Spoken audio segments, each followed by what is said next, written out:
Trate a Mariana de vida franciscana. Vida comunitária de oração, de pobreza, de penitência, no espírito do voto de total consagração à Imaculada, para que ela nos transforme em Jesus crucificado à semelhança de São Francisco e nos torne seus instrumentos na conquista de todas as almas para Deus.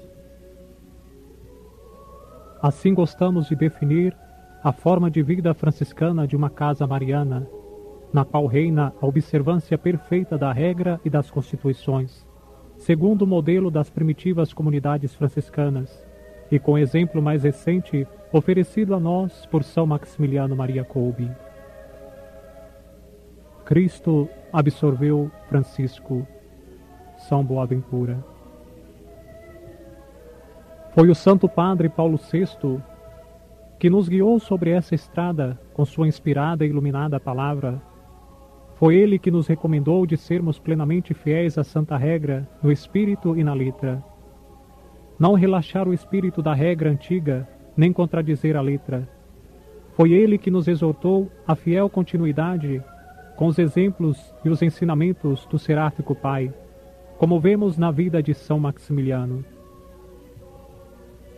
Como São Francisco, nós devemos sentir-nos chamados a sermos conforme a Jesus, crucificados com Ele, configurados com sua morte, transformados e identificados com Ele. A companhia de Jesus foi pobreza, desprezo, dor. Beata Ângela de Foligno. Como São Francisco, no amor pleno aos divinos mistérios da encarnação e da redenção, devemos buscar constantemente reproduzir em nós os estados de imolação de Jesus em Belém, pobreza, em Nazaré, trabalho, escondimento, no deserto, solidão, penitência, contemplação, na vida pública, zelo, perseguição, na paixão e morte, desprezo, dor, falência, na Eucaristia, silêncio, aniquilamento. Como São Francisco, queremos viver na fraternidade do amor de Jesus, nosso divino irmão, e do amor de Maria, nossa Mãe Imaculada, de modo a realizar o nosso ser frades sobre o plano sobrenatural da perfeita caridade teologal.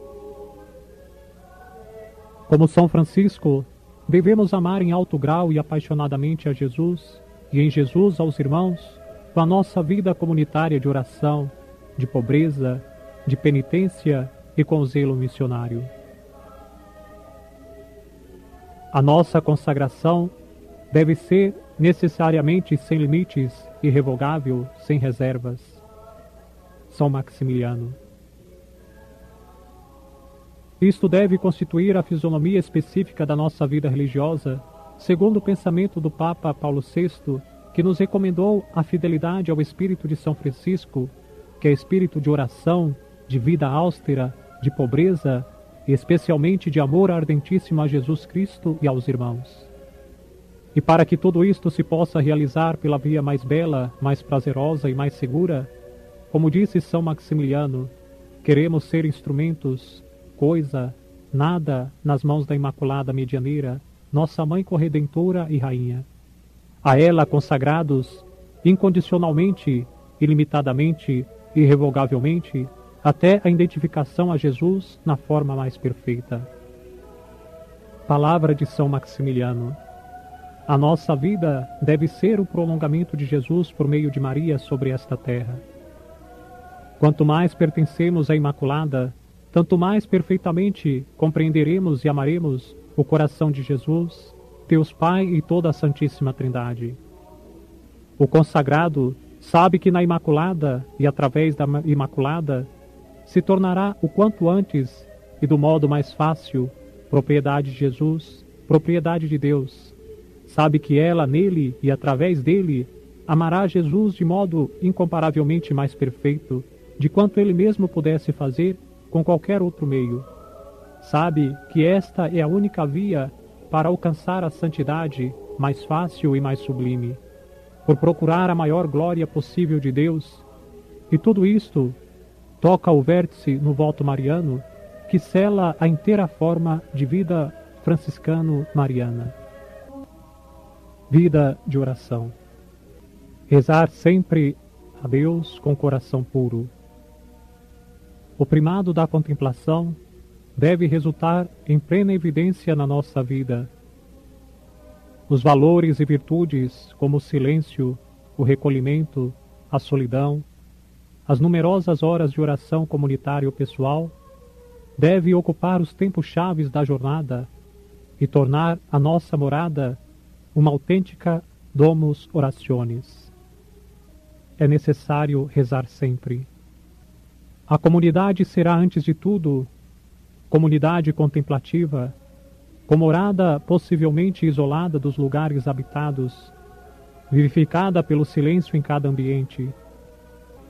Se exclui também, com muito cuidado, tudo aquilo que introduz na fraternidade o barulho e a distração, a dissipação e o espírito do mundo, rádio, televisão, publicações profanas, livros mundanos. E nos tempos ou lugares de mais intensa atividade, aumentar-se-á o empenho em conservar o primado da contemplação por meio do íntimo recolhimento em contínuo silêncio. Trabalhem fielmente e devotamente, diz a regra, de modo que não extinga o espírito de oração e devoção, aos quais devem servir todas as outras coisas temporais. Orai sem cessar. Ao amanhecer, Jesus se levantou quando ainda era escuro, se retirou em um lugar deserto e lá orava. A oração noturna, muito antes da aurora, exprimirá o nosso propósito de louvar ao Senhor também de noite, a de iniciar cada jornada no encontro pessoal com Ele. A Santa Missa conventual e a liturgia das horas, a meditação e a adoração eucarística, a leitura espiritual e o Santo Rosário serão praticados fielmente cada dia, segundo os modos e os tempos estabelecidos em comum. Devemos ser convictos de que o primado da vida de oração deve ser salvaguardado em todos os fins, seja aquele da própria santificação, como também o da santificação dos outros. A contemplação é a mais preciosa de todas as obras, e todas as outras coisas mais desejáveis não podem ser comparadas a essa. Santo Antônio de Pádua. Palavra de São Francisco. São muitos os frades que dia e noite colocam toda a sua paixão e preocupação na aquisição da ciência, descuidando da sua santa vocação e da devota oração.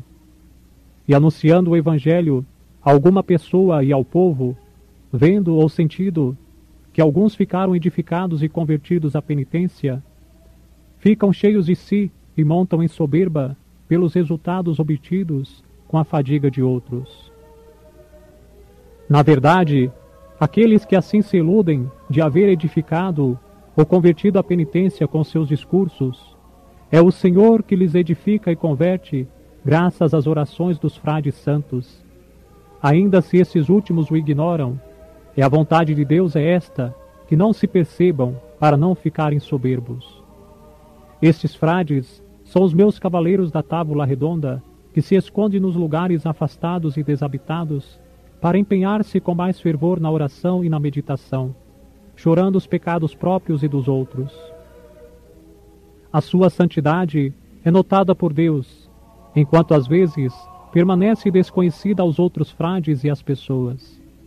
E quando as suas almas forem apresentadas ao Senhor dos anjos, então Deus mostrará seu fruto e o prêmio das suas fadigas, isto é, as muitas almas que se salvaram graças às suas orações. Palavra de São Maximiliano. A atividade externa é boa, mas, obviamente, é de secundária importância, e ainda menos em confronto com a vida interior, com a vida de recolhimento, de oração, com a vida de nosso amor pessoal a Deus. O valor de cada Nipocalanov depende única e exclusivamente da vida de oração, da vida interior, nossa proximidade à Imaculada e, através dela, ao coração de Jesus. Vida de pobreza. Sem nada de próprio, nem em privado nem em comum, nem afetivamente, nem efetivamente, nem internamente, nem externamente. O vértice da altíssima pobreza é a característica mais específica e vital da vida religiosa franciscana. São Francisco de Assis é o pobrezinho por antonomasia. E nós, seus filhos, à sua imitação, devemos ser testemunhas qualificadas da pobreza de Jesus e de sua mãe. Quero seguir a vida de pobreza do Altíssimo Senhor nosso Jesus Cristo e da sua Santíssima Mãe, São Francisco. Quais virtudes, pergunta o Santo Padre Paulo VI, deve principalmente distinguir a vossa vida religiosa?